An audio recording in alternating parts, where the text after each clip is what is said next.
Hello snowboarders of the internet.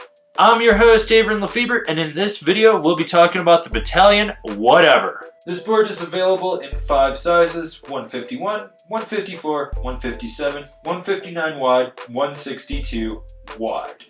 This board features Bataleon's medium camber with 3BT, so basically it's a non-aggressive traditional camber, and then you've got their 3BT technology, which elevates the contact points at the tip and the tail, as well as sidekick, which helps elevate just out in the tips, really spooning it more than anything. I rode this board on a spring day at the basin where it started off with like bluebird skies and then started to get a little gray. Some storms were rolling in, the temps were warmer, the snow was either soft and creamy or lumpy and kind of chundery. And I rode it with my K2 Thraxis boots and my K2 Indy bindings. Overall, this board comes in at just past a middle of the road park flex to it. What you have is slightly softer tips. They're still stiffer than other boards in this category. And then you got a slightly stiffer midsection with a little bit of torsional flex to it. Basically, slightly stiffer than middle of the road park flex to it.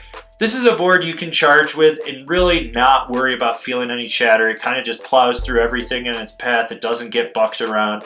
You know, it's just a solidly stable board. So here's the thing with this board and its 3BT base. If you're perfectly flat when you load the camber up and pop, you're gonna get solid snap. If you're a little more on edge, you lose a lot of that power and it doesn't snap as well. It's one of the things I noticed with this deck. That is just slightly unfortunate because when you did pop with it, it had such good snap. Now I did hit some small jumps with it, nothing really big. It got the job done. I would not hesitate to hit like 35 to 45 foot jumps with this board, no problem. You know, but you just want to make sure you're flat. Like if you're on edge, you lose a bunch of that power. Fuck, it took so much effort to butter on this board. There's no sweet spot in the tips. I mean, you're putting all your weight out to engage it right at that up kick and staying centered on that flat section of the 3BT. If you're not, it's just not gonna work. Like, I had to just bust my ass to get this thing to fucking butter. And when it came to jibbing, speed was your friend. This is a board you want to go a little bit faster and you want to press a little bit harder. And even then, it's very mellow nose and tail presses. The nice thing is you get a little bit of a hugging effect when you get sideways on a rail, but it's almost like it's teeter-tottering on there and trying to balance. I mean, this thing is just probably more geared towards jumping and all mountain use than it is jibbing, in my opinion.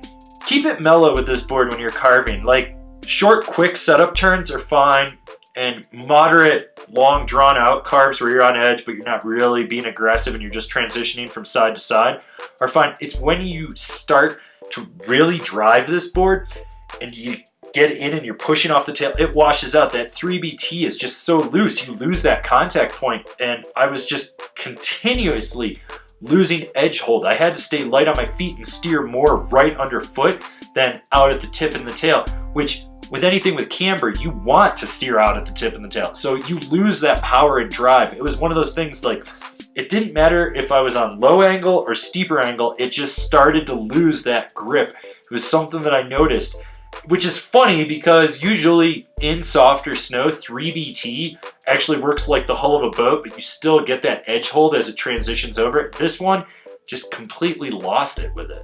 Who's this board for? The all-mountain rider that wants camber and 3BT. I could go either way with this board. It's not good, it's not bad, it's just whatever. It's a fucking snowboard, it does snowboard things. It doesn't do any of them exceptionally well. And, you know, the fact that I was losing edge hold really pissed me off. I mean, if I was riding the East Coast, I would have been dead. Just straight dead. There's not a doubt in my mind with this thing. But overall, I mean, it's just such a fucking mediocre snowboard, and they could do so much better because there are better boards from Bataleon and Lobster. There just are. Comparable boards: the GNU T2B, the Nidecker Merc. I'll throw a good one on this list: the Ride Algorithm. This has been my review of the Bataleon Whatever. Do you agree? Do you disagree? Do you own one? Are you going to buy one? Leave me a comment down below. Let's have a conversation about this snowboard.